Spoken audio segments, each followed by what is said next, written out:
সংবাদ সবাইকে স্বাগত জানাচ্ছি। আমি ফিরোজ তোহা। শুরুতে সংবাদ শিরোনাম জানিয়ে দিব সর্বশেষ গুরুত্বপূর্ণ আপডেট সংবাদ। শুরুতে শিরোনাম। গরু এবং খাসি কোরবানি দিয়েছেন বিএনপি চেয়ারপারসন বেগম খালেদা জিয়া। এরপর জানিয়ে দিব গুমখুন হওয়া নেতাদের পরিবারের খোঁজখবর নিলেন বিএনপি সিনিয়র যুগ্ম মহাসচিব অ্যাডভোকেট রুহুল কবির রিজভী। এদিকে কোরবানিতে গরুর মাংস খায় সতর্কতা। কোরবানির ঈদ মানেই নানা পছন্দের গরুর মাংস রান্নার আয়োজন। সকাল দুপুর কিংবা রাত সব বেলাতেই এর কোনো বিকল্প নেই। গরুর মাংস খেতে যেমন সুস্বাদু, তেমনি এতে রয়েছে উচ্চমানের প্রোটিন। একে রেড মিট বা লাল মাংস বলা হয়।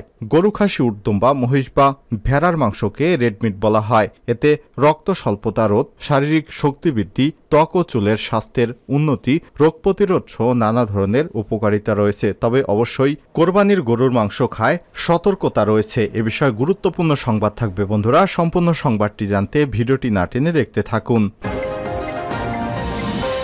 জানিয়ে দিব সমাজে শান্তি এবং কল্যাণের পথ রচনা করতে হবে বলে জানিয়েছেন আওয়ামী লীগের সাধারণ সম্পাদক এবং সড়ক পরিবহন ও সেতুমন্ত্রী ওবায়দুল কাদের। এদিকে অতীতের চেয়ে বর্তমান ছাত্রলীগ অনেক বেশি শক্তিশালী দাবি করেছেন স্থানীয় সরকার মন্ত্রী মোহাম্মদ তাজুল ইসলাম।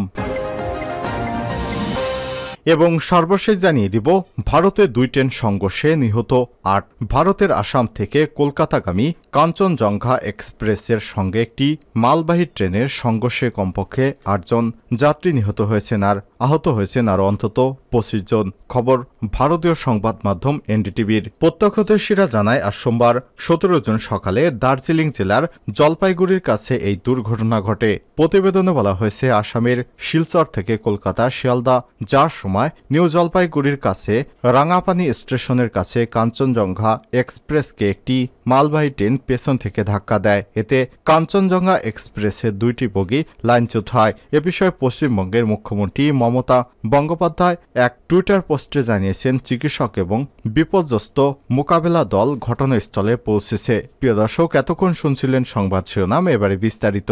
তবে তার আগে বন্ধুরা, আপনি কোন স্থান থেকে আমাদের সংবাদটি দেখছেন কমেন্ট করে জানিয়ে দিন এই সংবাদ সম্পর্কে আপনার মূল্যবান মতামত। প্রিয় দর্শক, আপনি যদি আমাদের চ্যানেলে নতুন হয়ে থাকেন, ভিডিওটি দেখতে দেখতে চ্যানেলটি সাবস্ক্রাইব করে রাখুন, যাতে করে আমাদের লেটেস্ট আপডেট সংবাদগুলো সবার আগে আপনার কাছে পৌঁছে যায়। এবারে বিস্তারিত।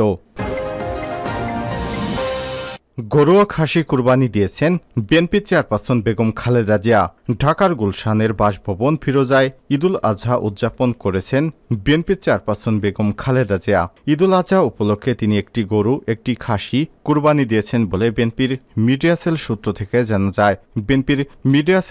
থেকে জানা যায়। গুলশানের বাসভবন ফিরোজায় নিকট আত্মীয় স্বজনদের নিয়ে ঈদ উদযাপন করেছেন তিনি। ঢাকায় ছোট ভাই শামীম ইস্কান্দার, তার পরিবারের সদস্যরা রয়েছে। তারা ঈদের দিন গুলশানের বাসায় যাবেন বলে জানা গেছে। এদিকে আজ রাত 8:30টায় বিএনপির চেয়ারপারসন বেগম খালেদা জিয়ার গুলশানের বাসায় তার সঙ্গে ঈদের শুভেচ্ছা বিনিময় করতে যাবেন দলের স্থায়ী কমিটির সদস্যরা।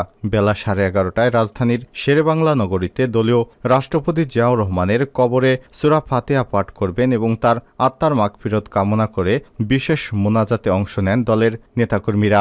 আগে প্রতি ঈদে বিএনপির চেয়ারপারসন বেগম খালেদা জিয়া তার স্বামী জিয়াউর রহমানের কবর জিয়ারত করতে যেতেন। 2018 সালের 8 ফেব্রুয়ারি দুর্নীতি মামলা খালেদা জিয়া কারাগারে যাওয়ার পর থেকে দলটির এর ধারাবাহিকতা অনুসরণ করছে। সরকারি নির্বাহী আদেশের শর্ত সাপেক্ষে খালেদা জিয়া বর্তমানে জামিনে আছেন। বছরের 2টি ঈদে স্থায়ী কমিটির সদস্যরা তাদের নেত্রীর সঙ্গে দেখা করেন। 78 বছর বয়সী সাবেক প্রধানমন্ত্রী দীর্ঘদিন ধরেই লিভার হার্টের সমস্যা, ফুসফুস, ডায়াবেটিক্স, আর্থাইটিস সহ চোখের সমস্যা, নানা জটিলতায় রোগে ভুগছেন তিনি। খালেদা জিয়ার ব্যক্তিগত চিকিৎসক অধ্যাপক এজেডএম জাহিদ হোসেন সাংবাদিকদের বলেন, ম্যাডামের শারীরিক অবস্থা আগের মতোই, ডাক্তারের নিবিড় মনিটরিংয়ে তার চিকিৎসা চলমান। গুমখুন হওয়া নেতাদের পরিবারের খোঁজখবর নিলেন রিজভী।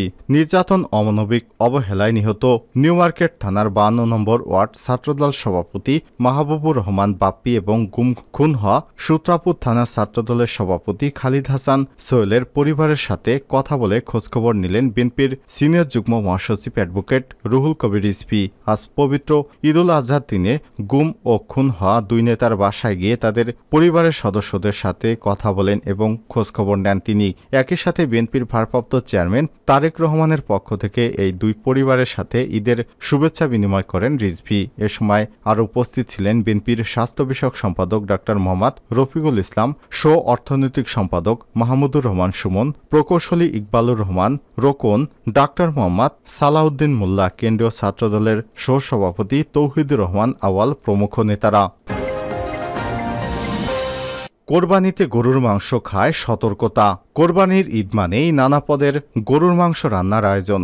সকাল দুপুর কিংবা রাত সব বেলাতেই এর কোনো না কোনো পদ থাকেই। গরুর মাংস খেতে যেমন সুস্বাদু, তেমনি এতে রয়েছে উচ্চমানের প্রোটিন। এতে রেডমিট বা লাল মাংস বলা হয়। গরু, খাসি, উট, দুম্বা, মহিষ বা ভেড়ার মাংসকে রেডমিট বলা হয়। এতে রক্ত স্বল্পতা রোধ, শারীরিক শক্তি বৃদ্ধি, ত্বক এবং চুলের স্বাস্থ্যের উন্নতি, রোগ প্রতিরোধ সহ নানা ধরনের উপকারিতা রয়েছে। তবে অবশ্যই পরিমিত আকারে খেতে হবে।